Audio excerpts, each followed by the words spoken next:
Hello everyone, welcome back to my channel. Welcome to ఎన్జేటీ fashions అండి. So ఈరోజు vlog ఏంటో మీకు చూస్తే అర్థమైపోయి ఉండేది తమ్నేల్ చూస్తే. సో ఏం లేదు, ఈరోజు మా బుడ్డిగాడికి ఫీవర్ వచ్చిందనమాట. సో వాళ్ళ ఇంటికాడే ఉన్నాడు.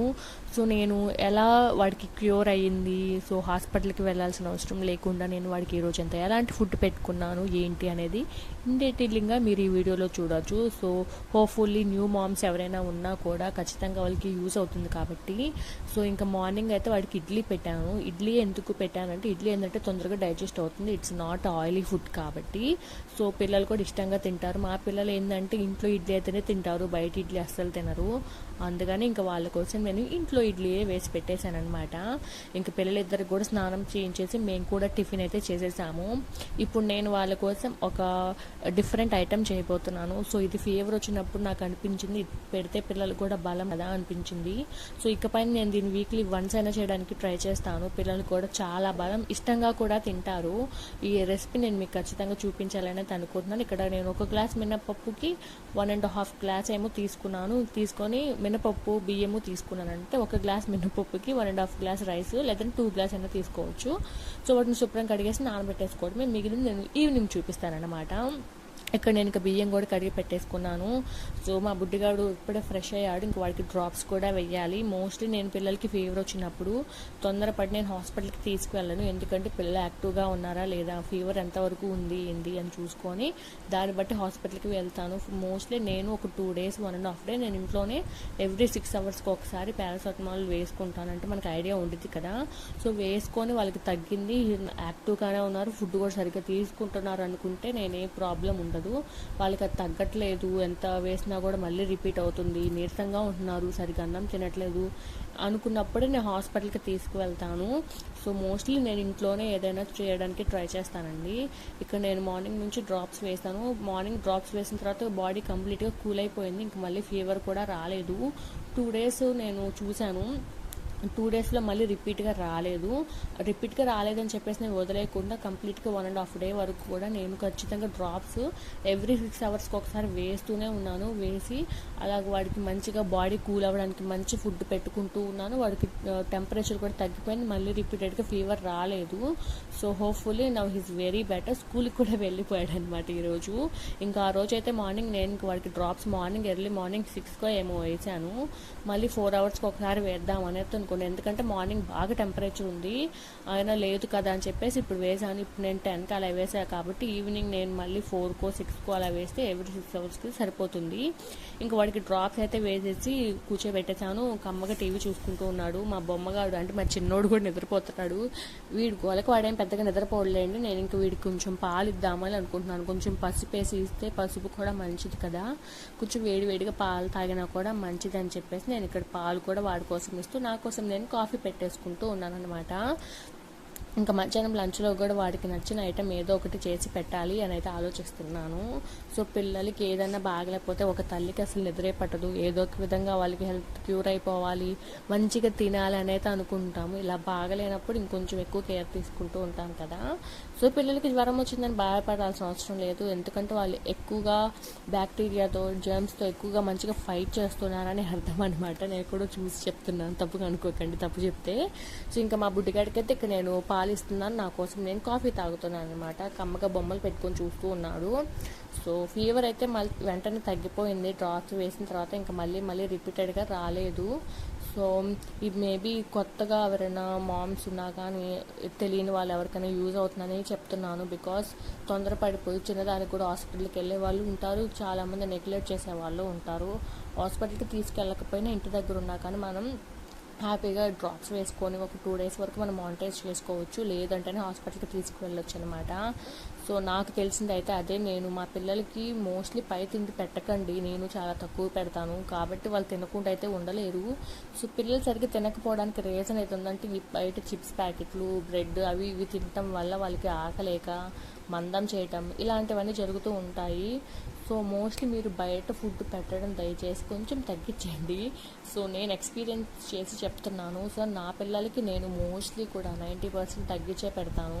ఏదైనా స్నాక్స్ కానీ ఏదో ఒకటి నేను ఇంట్లో చేసి పెట్టడానికి ట్రై చేస్తాను. సో అందువల్ల నా పిల్లలు హోప్ఫుల్లీ బై గాడ్స్ గ్రేస్ వాళ్ళకి తొందరగా రోగాలు రావన్నమాట. బికాస్ నేను తీసుకునే కేర్ అలాంటిది. చాలామంది ఇంత స్ట్రిక్ట్గా ఉంటుంది, మరీ ఏమీ పెట్టనీదు, ఐస్ క్రీమ్ పెట్టనీదు అది అని. నా పిల్లలకి ఇంతవరకు ఐస్ క్రీమే పెట్టలేదంటే మీరు నమ్ముతారు. మా బుడ్డగాడికి 3 years ఇంతవరకు వాడికి ఐస్ క్రీమ్ అంటే ఏందో ఒకటి తెలియదు. చాక్లెట్లు అవి కూడా పక్కన పిల్లలు తింటుంటే పెడుతున్నామే తప్ప ఐస్ క్రీమ్ అనేది ఇంతవరకు నేను పెట్టలేదు. భయము, ఎందుకంటే వాళ్ళు తింటే వాళ్ళకి బాగలేకపోతే మనం చూసి తట్టుకోలేము. ఒక 5 నిమిషాల సంతోషం కోసం స్వీట్గా ఉందని వాళ్ళు తినేస్తారు. ఒకసారి మనం అలవాటు చేసామంటే ఇంక అదే కావాలని అంటారనమాట. సో అందుకని నేను తొందరపడి ఫుడ్ ఏది కూడా అలవాటు చేయను. చిన్నగా మెల్లిమెల్లికి వాళ్ళు కొంచెం ఒక 5 years వరకు మనం కొంచెం జాగ్రత్తగానే ఉండాలి. తర్వాత వాళ్ళే అర్థం చేసుకునే వయసు వచ్చేస్తుంది. ఇప్పుడు మనం ఏం చెప్పినా వాళ్ళకి మమ్మీ కావాలని తినివ్వట్లేదని అనుకుంటారు. అందుకని మనం కూడా ఫస్ట్ స్టార్టింగ్ నుంచి మనం వాళ్ళని ఒక బయట తిండి పెట్టకుండా ఏదైనా ఇంట్లో చేసి మా చిన్నోడికి ఇప్పటివరకు మేము బిస్కెట్లు కానీ అలాంటివి పెట్టలేదు. వాడికి ఇప్పుడు 1+ అనమాట. సో అలా ఉన్నారు కాబట్టి నేను కొంచెం స్ట్రిక్ట్గా ఉంటాను కాబట్టి పిల్లలు కొంచెం హెల్దీగా ఉన్నారనేసి నా పర్సనల్ ఫీలింగ్. మేబీ ఇది చాలామందికి రూడ్గానో లేకపోతే కఠినంగా ఉన్నారని అనుకోవచ్చు. కానీ మనం పిల్లలు హెల్దీగా ఆరోగ్యంగా ఆడుకుంటూ ఉంటేనే ఒక మదర్కి హ్యాపీ అనేసి నా పర్సనల్ ఫీలింగ్ అనమాట. ఇక్కడ ఇంకా నేనేం చేస్తున్నానంటే మా హస్బెండ్ వాళ్ళ మామయ్య గారు అనమాట, వాళ్ళ మేనమామ చేపలు తెచ్చిచ్చారు, జిలేబీలు. మా వారికి ఇవంటే చాలా ఇష్టము. సో వాటిని ఇక్కడ మార్నింగ్ కదా, నాకు ఇప్పుడు అంత టైం లేదు ఎందుకంటే పిల్లలు ఇద్దరు ఉన్నారు. మా వారు ఏమో డ్యూటీకి వెళ్ళిపోవాలి, వాళ్ళిద్దరిని పెట్టుకొని నేను ఇక్కడ మ్యారినేట్ చేసేంత టైం లేదు. ఎందుకంటే మా చిన్నోడిని కూడా లేపేశాడు మా బుడ్డిగాడు ఆ బొమ్మలు పెట్టేసి. నేను ఇంక వీటిని శుభ్రంగా ఉప్పు పసుపు అలాగే కొంచెం నిమ్మకాయ వేసేసి శుభ్రంగా వాష్ చేసేసి ఫ్రిడ్జ్లో పెట్టేశాను. సో అలా పెట్టడం వల్ల నీచు వాసన కూడా రాదనమాట. సో వాళ్ళకి నీట్గా వాష్ చేసి పెట్టేసుకొని ఈవినింగ్ నేను వాటిని మ్యారినేట్ చేసుకుందాంలే అని పక్కన పెట్టాను. ఇంకా మా చిన్నోడు కూడా లేచాడు. వాళ్ళకి మంచిగా వాటర్ తాపించండి. లేచిన తర్వాత చక్కగా వాటర్ తాపిస్తేనే మంచిది. లేవంగానే ఫస్ట్ వాటర్ తాపించండి, మంచిగా హైడ్రేషన్ ఉంటుంది. సో ఫీవర్తో ఉన్నప్పుడు ఎక్కువగా మజ్జిగ ఇవ్వటం, వాటర్ తాపించడం, ఇలా మంచిగా ఎక్కువ హైడ్రేషన్తో ఉంటే బాడీ ఆటోమేటిక్గా లోపల నుంచి కూల్ అయిపోతుంది. ఫీవర్ కూడా అంత తొందరగా మళ్ళీ రిపీటెడ్గా రాదు.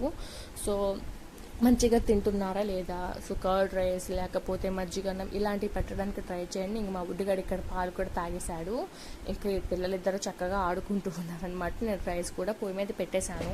సో ఫీవర్తో ఉన్నప్పుడు మంచిగా వేడి అన్నం అలా పెట్టడానికి ట్రై చేయండి. నేనైతే వేడిగా చేసి పెట్టేస్తాను అన్నము. సో అన్నం ఓ పక్కన ఉడికిపోతుంది. మా బుడ్డిగాడు వాడు టీవీ చూస్తూ ఆడుకుంటూ ఎంజాయ్ చేస్తున్నారనమాట.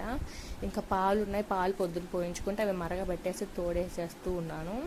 సో ఇంట్లో పెరుగు ఎంతైనా బాగుంటుంది, బయట ప్యాకెట్లో పెరుగు నాకు అస్సలు నచ్చదు. అందుకని మేము పాలు పోయించుకుంటున్నాము. నేనే ఒక 3 గిద్దలేమో పోయించుకుంటాను. వాటిలోనే కొన్ని టీకి కాఫీలు అని ఇన్ని చేస్తానన్నమాట. సో పిల్లలకి ఖచ్చితంగా నేను డైలీ 1 కప్ అయినా సరే ఖచ్చితంగా పెరుగన్నం పెడతానండి. సో పిల్లలకు కూడా చాలా మంచిది. నేను పెట్టాక చాలా హెల్త్ డిఫరెన్స్ చూసాను నేను. సో ఈ మాట నేను లాస్ట్ వీడియోలో కూడా చెప్పాను, ఖచ్చితంగా ట్రై చేయండి అని. సో ఫీవర్తో ఉన్న పిల్లలకి ఖచ్చితంగా వాటర్ ఎక్కువగా తాపించడానికి ట్రై చేయండి. సో ఇంకా మా నాయనమ్మ వచ్చింది, ఒక్కదాన్నే ఉన్నానని చెప్పేసి వాటర్ తాగమంటే మా బుడ్డిగా చక్కగా తాగుతాడు. మంచినీళ్ళు మాత్రం బాగా తాగుతాడు. స్కూల్లో ఏంటంటే వాళ్ళు ఆటల్లో పడిపోయో ఏదో వర్క్లోకి పడిపోయి వాళ్ళు వాటర్ సరిగ్గా తాగట్లేదు. వాళ్ళు యూరిన్ కూడా చాలా డిఫరెన్స్ చూశాను. స్కూల్లో ఉన్నంతసేపు వాళ్ళు సరిగ్గా తినకపోవటం అలా అయిపోతున్నారు. సో ఇంటి దగ్గర ఉంటే మాత్రం వాటర్ చాలా బాగా తాగుతాడు. మేము కనుక్కున్నాము స్కూల్లో వాటర్ తాగుతున్నాడా లేదా అని. లేదండి బాగానే తాగుతున్నాడు అని అంటున్నారు. ఎంతైనా ఇంటి దగ్గర ఏంటంటే మనం వాళ్ళు తాకపోతే అడిగి మరీ ఇస్తాం కదా. ఇంకా మధ్యాహ్నం లంచ్లోకి అయితే మా మమ్మీ గారు పెసరపప్పు చేసి ఇచ్చారు. సో పెసరపప్పు కూడా ఒంటికి చలవ చేసిద్ది, బాడీని కూల్ చేసే ఐటమే కాబట్టి మంచిగా పెసరపప్పు వేడి అన్నం వేసి పెట్టాను. ఆ తర్వాత కొంచెం పెరుగన్నం కూడా పెట్టాను. వేడి అన్నము పెరుగన్నం కూడా పిల్లలు చక్కగా తిన్నారంటే నాకు చాలా హ్యాపీ అనిపించింది. ఇంటి దగ్గర ఉంటే మనం కొంచెం లేట్ అయినా కానీ వాళ్ళకి నచ్చింది వండి పెట్టుకుంటాం. స్కూల్లో అలా కుదరదు కాబట్టి అందుకే 2 days ఇంటి దగ్గరే ఉండి వాడు కంప్లీట్గా తగ్గిపోయి ఇంకా మళ్ళీ రాలేదు అనుకున్నప్పుడు మాత్రమే స్కూల్కి కూడా పంపించేశాను. సో హ్యాపీగా స్కూల్కి వెళ్ళిపోయాడు. వాటికి నేను పెరుగన్నం కూడా పెట్టేశాను. చక్కగా తిన్నారు. పెరుగన్నం పెట్టేసి ఒక 1/2 hour అలా ఆడుకున్నారు. ఇంకొక గంట అయితే వాడు కూడా పడుకుంటాడు. సో చక్కగా తినేసిన తర్వాత మా వారు బొప్పస్కాయ కూడా తీసుకొచ్చారు. సో ఫీవర్తో ఉన్నప్పుడు బొప్పస్కాయ కూడా చాలా మంచిది, ప్లేట్లెట్స్ పడిపోకుండా ఉంటాయని కదా. సో బొప్పస్కాయ కూడా హెల్త్కి కూడా చాలా మంచిది. పిల్లలకి ఫ్రూట్స్ని ఇంక్లూడ్ చేయండి ఎక్కువగా. సో ఫ్రూట్స్ ఇవన్నీ తింటే కూడా చాలా మంచిది. నేను ఇంకా ఫస్ట్ పిల్లలిద్దరు తినేసిన తర్వాత ఒక హాఫ్ అన్ అవర్ 1 అవర్కి నేను ఇలా ఫ్రూట్ కర్డ్ కట్ చేసి ఇచ్చాను. చాలా స్వీట్గా ఉంది. మా వారు మార్నింగ్ తీసుకొచ్చారు, వాళ్ళిద్దరికి ఫ్రూట్ కూడా పెట్టేసి పిల్లలిద్దరిని నిద్ర కూడా వేసేసాను. చక్కగా నిద్రపోయారు. ఇంకా మా వారు వచ్చేసరికి పిల్లలిద్దరు నిద్రపోతూ ఉన్నారు. మా వారేమో ఇలా కోకోనట్ వాటర్ కూడా తీసుకొచ్చారు. సో మోస్ట్లీ ఎక్కువగా తాపించమండి, ఇలా బాడీ ఎక్కువగా హీట్ ఎక్కిపోయింది, ఫీవర్ ఉన్నప్పుడు మాత్రమే మేము ఇలా తీసుకొస్తారు. సో మాకు కొంచెం నేను తాగేసి మా బుడ్డిగాడికి కూడా కొంచెం ఉంచానమాట. వాడు లేచాక తాపిద్దాంలే అని చెప్పేసి, వాడు బాటిల్ చూస్తే బాటిల్ అడుగుతాడు, తాగేది ఉండదు, మీద పోసుకునేది ఎక్కువ ఉండిద్ది. పిల్లోడు మాత్రం చాలా యాక్టివ్గా ఉన్నాడు లేండి. సో ఇంకా పెరుగు తోడేసాను కదా, దాన్ని తీసుకెళ్ళి ఫ్రిడ్జ్లో పెట్టేశాను అనమాట. ఇక్కడ నేను ఇంకా వాళ్ళకి ఈవినింగ్ అరౌండ్ 4 ఏమో అట్లా అవుతుంది. ఈవినింగ్ స్నాక్ ఏం చేయాలా అనుకుంటుంటే మార్నింగ్ నేను అవి నానబెట్టాను కదా, సో వాటిని ఇప్పుడు మిక్సీ వేసే పని అనమాట. సో మార్నింగ్ నేను మినపప్పు రైస్ 2 నానబెట్టాను కదా, వాటిని శుభ్రంగా వాష్ చేసేసి దాంట్లో మీ టేస్ట్కి తగ్గట్టుగా కొంచెం బెల్లం, అలాగే కొంచెం కొబ్బరి, కొంచెం యాలకుల పొడి, అంతే. Very simple. ఈ 4 ఐటమ్స్ వేసేసుకొని మంచిగా మిక్సీ పట్టేసుకోవటమే. మరీ దోశ పిండి అంత సాఫ్ట్గా కాకుండా కొంచెం బరక అంటే రవ్వలాగా ఉండాలన్నమాట. బియ్యం ఎక్కువ మిక్సీ అయిపోకూడదు, అప్పుడే మీకు టేస్ట్ బాగుంటుందన్నమాట. కొంచెం రవ్వగా ఉన్నప్పుడే మీరు మిక్సీ ఆపేసేసుకొని చక్కగా కొంచెం ఒక కడాయిలో నూనె వేసుకొని దోశ వేసుకున్నంత పలుచగా కాకుండా కొంచెం మందంగా ఉత్తప్పంలాగా వేసుకొని మూత పెట్టేసుకొని 2 వైపులా చక్కగా ఉడికించేసుకోండి. సిమ్లో పెట్టుకుంటే లోపల వరకు ఇది ఉడికిపోయింది. ఎందుకంటే మనం వేసేది మందంగా వేస్తాం కాబట్టి కన్సిస్టెన్సీకి నేను మీకు చూపిస్తున్నట్టుగా ఉండాలి. సో ఇంక దాన్ని వేసేస్తూ ఉన్నాను. మా మిక్సీ సడన్గా ఏదో పాడైపోయింది, నాకు చాలా భయం వేసింది. ఎందుకంటే దీంట్లో బెల్లం వేసాం కదా, లోడ్ ఎక్కువైపోయింది అనుకుంటే నాకు భలే భయం వేసింది. ఇంకా మా నాయనకి ఇచ్చి పంపించాను, మిక్సీ వేసుకొని రమ్మని. మా వారు వచ్చి ఆ బుబ్బ లేచిపోయింది అనమాట, దాన్ని మళ్ళీ తీసుకొచ్చి సెట్ చేస్తే సెట్ అయిపోయింది. ఇంకా మా అల్లుడు కూడా వస్తే మా అల్లుడిని తీసుకొని మా నాయనేమో మా పుట్టిగాని ఎత్తుకుంది, మా చిన్నోడిని. అల్లుడేమో నేను ఎత్తుకున్నాను. మా అల్లుడు మా అన్నయ్య వాళ్ళ కొడుకు అనమాట, సొంత అన్నయ్య కొడుకే అనమాట. ఇంకేమో నేను ఇక్కడ వేసేస్తున్నాను. దీన్ని ఊతప్పం అంటారు, లేకపోతే దేశ రొట్టె అంటారు, నాకు తెలీదు. కానీ టేస్ట్ బాగుంది. పిల్లలు కూడా భలే తిన్నారు, చాలా ఇష్టంగా తిన్నారు. సో నేను చేసేసి ఇచ్చేసాను అనమాట. వాళ్ళు హ్యాపీగా బయట తింటూ ఉంటే నేను ఇంట్లో బట్టలు మడతేసుకోవటం, ఇల్లంతా చిమ్ముకోవటం, వీటన్నిటికి వచ్చిన అంట్లన్నీ కడుక్కోవటం, ఈ పనిలో ఉన్నాను. సో దోశ కూడా చాలా టేస్టీగా వచ్చింది. సద్దోశ కాదు, ఊతప్పమో లేకపోతే దేశ రొట్టె. మా హస్బెండ్ వాళ్ళు దీన్ని దేశ రొట్టె అని అంటున్నారు, మరి ఇంక దీని పేరు ఎగ్జాక్ట్గా నాకు తెలియదు, తెలిస్తే కామెంట్ చేయండి. ఇది మా మావయ్య ఆవిడనమాట. మా ప్రియాంక అత్త వేసింది. నేను యూట్యూబ్లో కూడా చూసి చేశాను, సేమ్ మా అత్త చేసినట్టే వచ్చింది. అప్పుడు మా అత్త చేసి పెడితే తినేవాళ్ళం. సో నేను కూడా నేర్చుకున్నాను, ఎందుకంటే ఇది పిల్లలకి చాలా మంచిది. ఫీవర్ వచ్చినప్పుడే కాదు, వీటప్పుడు కూడా చేసి పెట్టండి. టేస్ట్ చాలా బాగుంటుంది, పిల్లలు ఇష్టంగా తింటారు, పిల్లలు మంచి స్ట్రాంగ్గా కూడా ఉంటారు. ఖచ్చితంగా వీక్లీ వన్స్ ఇది మీరు చేసి పెట్టడానికి ఖచ్చితంగా ట్రై చేయండి. ఇక్కడ నేను కేక్ లాగా 4 పీసెస్గా కట్ చేసేసి తలా ఒక పీస్ ఇట్లాగా ఇచ్చేస్తే మా నాయనమ్మ మా వారు పిల్లలకి పెడుతూ వాళ్ళు కూడా తిన్నారు. నాకు ఇంట్లో ఉన్న పనులు నేను చేసుకుంటూ ఉన్నాను. ఆ రోజు ఇంకా వర్క్ ఎక్కువ అయిపోయింది, ఎందుకంటే మనం పని పెట్టుకుంటూ చేస్తూనే ఉంటామన్నమాట. కిచెన్లో పని అస్సలు అవ్వదు కదా, చేస్తూనే ఉన్నాను. మా బుడ్డిగడికి మళ్ళీ నేను డ్రాప్స్ కూడా వేసేసాను. సో హ్యాపీగా వాడు బయట ఆడుకుంటున్నాడు, ఫీవర్ మళ్ళీ రాలేదు. సో హ్యాపీగా అనిపించింది. వాడికి మళ్ళీ కోకోనట్ వాటర్ ఇచ్చేసి వాటర్ కూడా ఇచ్చేసాను, చక్కగా తాగుతున్నారు. నేను కూడా టేస్ట్ చూసాను ఎంత బాగుందో. సో వేడిగా మధ్యలో కొబ్బరి ముక్కలు తగులుతూ ఆ యాలక్కాయ కానివ్వండి, ఫ్లేవర్ చాలా టేస్టీగా ఉంది. కొంచెం బరకగా రవ్వలాగా వేసుకున్నాం కదా మిక్సీ మనం, సో టేస్ట్ కూడా చాలా బాగుందనమాట. ఇంకా నేను ఇంట్లో పనులన్నీ చేసుకుంటూ ఈ సోఫా కవర్స్ అన్నీ కూడా వేసుకున్నాను. సో ఆ నెక్స్ట్ డే కూడా మా వాడు స్కూల్కి వెళ్ళలేదు, ఎందుకంటే ఆ నెక్స్ట్ డే మార్నింగ్ లైట్గా ఫీవర్ అనిపించింది, కానీ ఫీవర్ అయితే ఏం లేదు. సో చాలా హెల్దీగానే ఉన్నాడు. అయినా ఒకరోజు చూద్దాం, మళ్ళీ ఫీవర్ వస్తే స్కూల్కి ఎందుకు పంపించాను, నెగ్లిజెన్స్ ఉండకూడదు కదా మనకి, నేను పంపించలేదు. సో ఆ నెక్స్ట్ డే కూడా వీడియో తీద్దామంటే కుదరలేదు, ఎందుకంటే హడావిడి అయిపోయింది. ఇద్దరు పిల్లలు కదా, రోజు అంటే మా చిన్నోడు ఒక్కడే ఉంటాడు, ఇంకిద్దరు ఉంటే కొంచెం హడావిడి అయిపోయింది. సో ఇంకా నేను ఇంట్లో పనులన్నీ చేసేసుకొని ఇవన్నీ చేసేసుకున్నాను. మా వారు కూడా వెళ్ళిపోవాలనేసరికి నాకు ఇంకా పిల్లలతోనే ఉండిపోయాను. మా నాన్న వచ్చేసరికి ఇద్దరు పిల్లలు నేనే చూసుకుంటూ ఉన్నాను. మా నాన్న అరౌండ్ 6 ఏమో వస్తాడు, ఇంకా అప్పుడు దాకా పిల్లలిద్దరు నాతోనే ఉంటారు. ఇంక వీడియో తీసుకోవడానికి కూడా కుదరలేదు. సో హోప్ఫుల్లీ ఈ వీడియో మీకు ఎంతో కొంత నచ్చిందనే యూజ్ అయిందని అనుకుంటున్నాను. ఎందుకంటే ఫీవర్ వచ్చినప్పుడు ప్యానిక్ అయిపోయి పిల్లలకి ఏదో ఒకటి చేసి పెట్టేయటం అలా కాకుండా జాగ్రత్తగా మనం వాళ్ళ బాడీని కూల్ చేసే విధంగా ఫుడ్ ఎలా పెట్టాలి, డ్రాప్స్ ఎలా వేసుకోవాలి, నేనేం చేశానో నేను మీకు చూపించాను. మేబీ ఇది ఎవరో ఒక్కరికన్నా హెల్ప్ అవుతుంది అనేసి నా ఫీలింగ్ అనమాట. సో నేనైతే ఇలాగే చేస్తానండి. సో ఒక 2 days చూసి తగ్గకపోతే అప్పుడు హాస్పిటల్కి తీసుకెళ్తాను. But now his complete already అని చెప్పాను కదా. సో హోప్ఫుల్లీ మీకు ఈ వీడియో నచ్చిందని అనుకుంటున్నాను. వీడియో నచ్చితే లైక్ చేయండి, సబ్స్క్రైబ్ చేసుకోండి.